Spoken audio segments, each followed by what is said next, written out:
Saya termasuk yang meyakini setelah tanggal 20 Oktober, aura Oke, kebintangan Jokowi akan hilang. Hari ini tidak sekuat 10 tahun yang lalu. Jaring pengamannya itu meleleh satu persatu. Serangan-serangan publik ke depan itu semakin masif, semakin intensif, maka wajib hukumnya bagi Pak Jokowi harus punya sandaran politik yang kuat. Itu bukan soal approval rating lagi, bukan itu lagi. Tapi dosa-dosa politik Pak Jokowi akan dihitung dan diakumulasi selama 10 tahun dan akan muncul serangan-serangan balik. Bismillah, Assalamualaikum guys. Kembali lagi di channel Jurnal Terupdate. Oke guys, jadi Presiden Joko Widodo mengaku akan pulang kampung usai dirinya tak lagi menjabat sebagai presiden. Tepatnya pada 20 Oktober usai pelantikan presiden dan wakil presiden terpilih Prabowo Gibran, dia mengaku akan pulang ke Solo. Namun, apakah prediksi daripada Adi Praitno soal Pak Jokowi di akhir jabatannya ini akan benar-benar menjadi kenyataan? Jadi tak perlu berlama-lama, langsung saja kita saksikan video ini bersama-sama. Bismillah. Saya termasuk yang meyakini setelah tanggal 20 Oktober, aura Oke, kebintangan Jokowi akan hilang. siap. Kalau dalam definisi crash landing itu seperti Gus Dur, ada impeachment, ada Hmm, huru hara, ya. dan ada proses pemakzulan di tengah jalan, saya kira memang tak akan terjadi pada Pak Ya. Jokowi. Per hari ini semuanya sangat terlihat soft. Dan proses pergantian dari Jokowi dan ke Prabowo memang ini seakan-akan memang tak akan ada terjadi huru hara apapun. Tidak ada yang membantah bahwa approval rating dan survei yang terkait dengan Jokowi per hari ini tinggi, ya tak ada yang bisa membantah. Ada dua instrumen yang saya kira akan kekal melekat pada Jokowi soal tingkat kepuasan publiknya itu.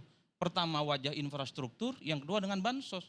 Hanya itu saja yang diingat orang dari Jokowi. Ya. Makanya sejak pandemi Covid, sekalipun ada sejumlah kebijakan-kebijakan yang tidak populis, kebijakan-kebijakan Covid yang cenderung berubah, dan pasca itu juga ada kenaikan BBM yang diam-diam, kenaikan tol juga diam-diam, tingkat kepuasan publik terhadap Jokowi juga tinggi, tidak turun dari 65%.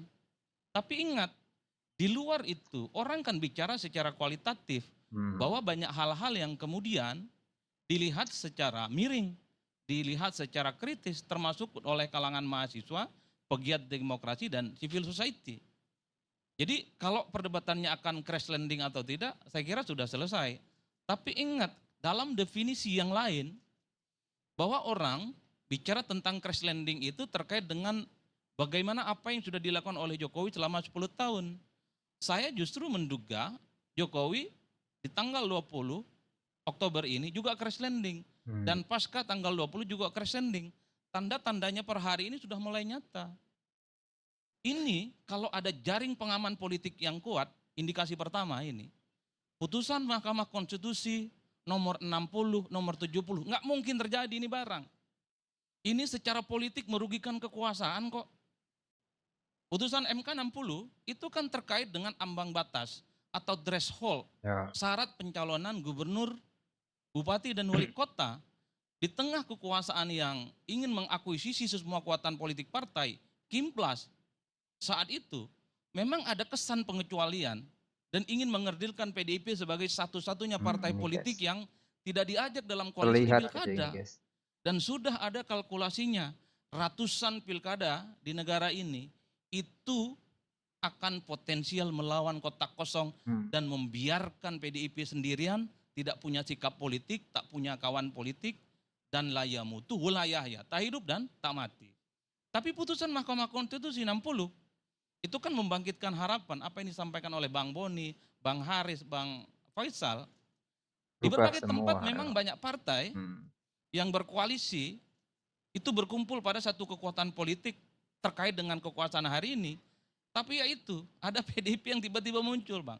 Di Jakarta kalau tak ada PDIP, saya kira kompetisinya nggak menarik. Ya sekalipun misalnya yang diusung oleh PDIP di Jakarta, Pramono dan Rano Karno itu tidak sesuai ekspektasi publik, itu nggak akan ramai.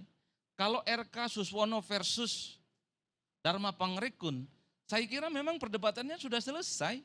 Pilkada Jakarta itu tinggal ketuk palu siapa yang menang. Termasuk Pilkada Banten. Airin nyaris tak dapat dukungan politik dari partainya. Golkar. Golkar saat itu sudah memutuskan bergabung dengan Kimplas, mengusung Andra Soni dan Dimyati. PDIP masuk di situ, mengusung dengan Ade Sumardi. Tapi kemudian sehari setelah itu Golkar balik iman politiknya, mendukung Airin Rahmidiani. Di banyak tempat, banyak calon-calon yang dalam tanda kutip tidak diusung oleh partai atas nama solidaritas Kimplas, itu juga diusung oleh PDIP, dan seterusnya, dan seterusnya. Ini kan sebenarnya kalau mau jujur, putusan Mahkamah Konstitusi yang sangat merugikan desain kekuasaan politik yang menghendaki supaya PDIP tak punya kawan di begitu banyak pilkada di Indonesia. Itu satu. Kemudian putusan MK 70, ini terkait dengan batas umur minimal untuk menjadi calon gubernur. Ketua Umum PSI dalam konteks ini dirugikan, Bang Karni. Kalau kita melihat orkestrasi politik Mas Kaisang Pangarap, saya kira dari lubuk hatinya yang paling dalam ingin maju juga di pilkada. Dulu dikaitkan dengan Depok, dulu dikaitkan dengan Bekasi, dikaitkan dengan Jakarta, dikaitkan dengan Jawa Tengah, dan seterusnya, dan seterusnya. Praktis setelah itu, publik meyakini kalau tak ada putusan Mahkamah Konstitusi, Kaisang kemungkinan besar maju. Apalagi survei-surveinya sudah sampai Sidratul Muntaha di Jawa Tengah khususnya. Kampanye di Jakarta, tapi kuatnya di Jawa Tengah. Tapi putusan Mahkamah nomor 70, Mahkamah Konstitusi nomor 70, itu kan menghapus betapa Mas Kaisang yang saat itu juga diproyeksikan maju pilkada, wassalam, nggak bisa maju, kanal penutup. Ini kan secara kalkulasi politik sangat merugikan bagi kekuasaan hari ini. Indikasi kedua, kenapa saya sebut ini tanda-tanda crash landing, soal revisi undang-undang pilkada yang gagal disahkan di paripurna. Bisa dibayangkan, Bang, revisi undang-undang pilkada untuk membatalkan putusan Mahkamah Konstitusi hanya terjadi dalam hitungan jam. Ini sejarah betul di negara ini. Mana ada sebuah aturan, undang-undang itu bisa selesai dalam sehari, bisa selesai dalam hitungan jam. Besoknya paripurna, tiba-tiba batal. Ini menunjukkan betapa soliditas internal kekuasaan politik itu tidak sepenuhnya solid hari ini. Entah itu kecolongan, entah itu terlena, entah mungkin ada yang di dalam mulai bermanuver. Bahwa tidak benar juga kalau kemudian semua kekuasaan politik itu diakuisisi, tapi justru menimbulkan resistensi yang cukup berlebihan. Indikasi yang ketiga, dulu yang dikritik cuma Jokowi dan kebijakan politiknya, tapi 2 bulan 3 bulan ini yang dikritik itu adalah keluarga inti Pak Jokowi. Bisa dibayangkan, soal roti harganya 400 jadi ramai. Private jet yang tidak lolos macam-macam, misalnya dia sering ke Solo, itu kan foto-foto eksklusif, Bang.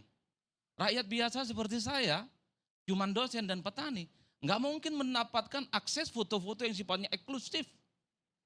Itu pasti bocor dan netes dari dalam. Itu nggak gampang. Belakangan juga ramai di X, kebetulan saya juga belajar X tahun ini, Bang, mualaf di X saya, di Twitter.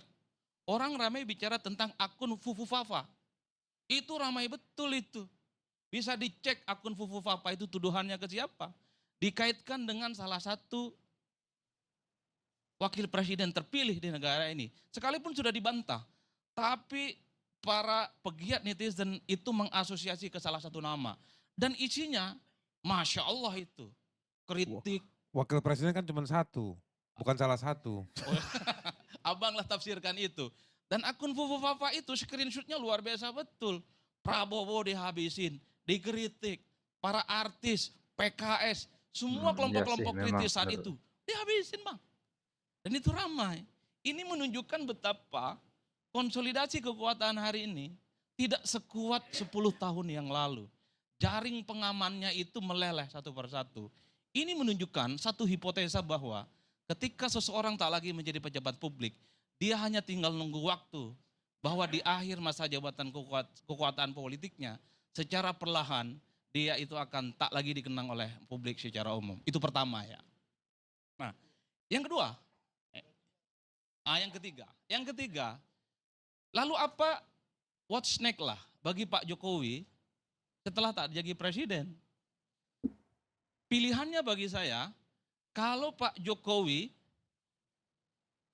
membiarkan para kritikusnya itu membabi buta, dan akan muncul partai politik, kelompok-kelompok civil society yang kritis akan fight back, nyerang secara terbuka tanpa ada yang memberikan backing politik ke Pak Jokowi, maka Pak Jokowi cukup pulang ke Solo, tinggal di Karanganyar, di tanahnya yang luas.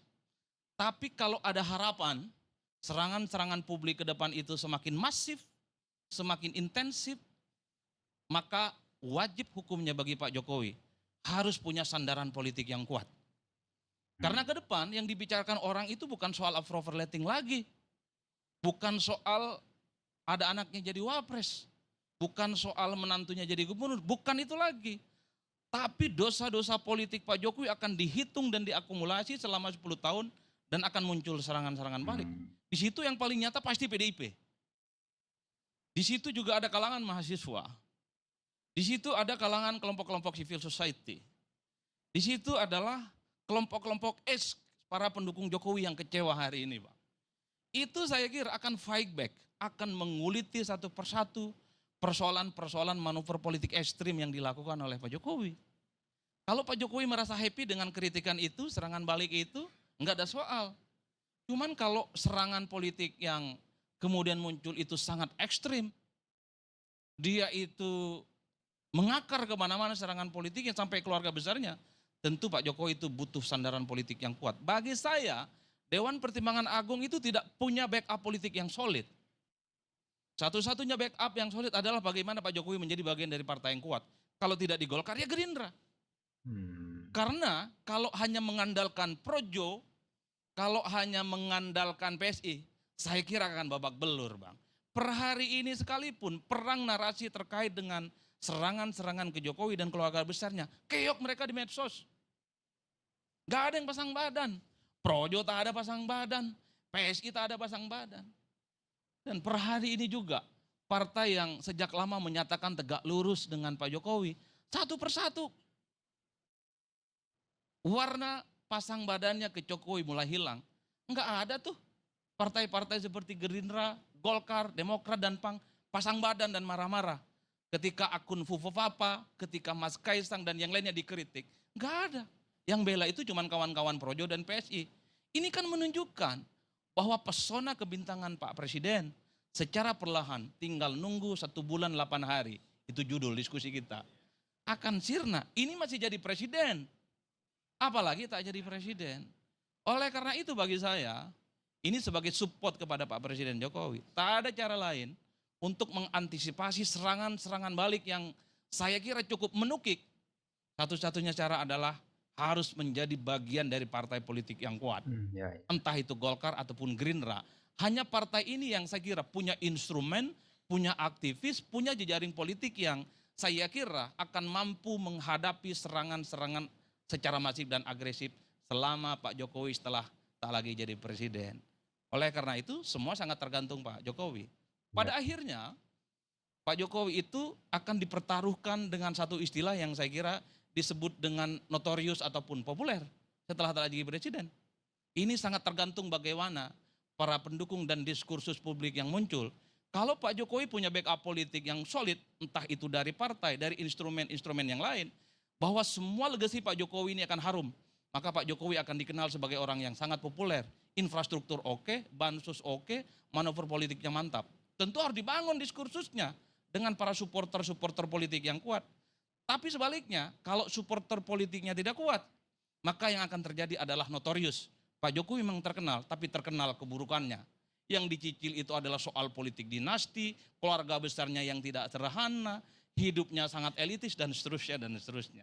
Dalam konteks itulah saya kira, dari lubuk hati yang paling dalam, saya tak yakin bahwa Pak Jokowi hanya pulang kampung ke Karanganyar, membiarkan semua para orang yang selama ini sakit hati, ataupun terdolimi akan diam dengan itu semua. Oleh karena itu pastinya Pak Jokowi sedang berpikir untuk mencari satu sandaran politik yang pastinya akan diandalkan supaya serangan-serangan itu bisa ditangkal dan ada orang yang kemudian pasang badan. Dan sorry itu saya sekali lagi, kalau hanya PSI dan Projo itu tak cukup lah menghadang bagaimana statement-statementnya Bang Faisal, Bang Hari Azhas, kawan-kawan mahasiswa dan kawan-kawan PDIP nantinya. Yang benar dari Allah, yang salah dari setan. Oke guys, jadi sungguh sangat menggebu-gebu analisa dari Mas Adi Praitno setelah 20 Oktober Pak Jokowi nanti berakhir. Apa yang disampaikan oleh Mas Adi tadi, ada sebagian yang memberikan saran kepada Bapak Jokowi, sebagian lagi yang mengungkap kecewaannya, dan juga yang terakhir ada dugaan banyak rakyat yang akan menagih dosa-dosanya di akhir jabatannya. Jadi semua itu ada masanya, guys. Dan semua itu akan kembali. Kalau memang yang ditanam baik, ya tumbuhnya akan baik juga. Dan begitu juga sebaliknya. Sama dengan Bapak Jokowi, apakah yang telah dilakukan selama ini menjadi presiden itu baik atau tidak? Tentu yang tahu hanya Pak Jokowi saja. Jadi seperti hukum tabur tuai, pasti tak akan pernah ingkar janji. Apa yang ditabur, itu juga yang akan dituainya. Jadi buat Mas Adi Praitno, demi rakyat dan negara Indonesia, berjuanglah demi kebenaran dan keadilan. Yang benar katakan benar dan yang salah katakanlah salah. Namun jangan sekali-kali membela yang salah atau menyalahkan yang benar. Jadi mungkin itu yang bisa saya sampaikan untuk video kali ini. Bagaimana menurut kalian soal video ini? Tulis komentarnya di bawah ini guys ya. Saya izin pamit dulu. Wassalamualaikum warahmatullahi wabarakatuh.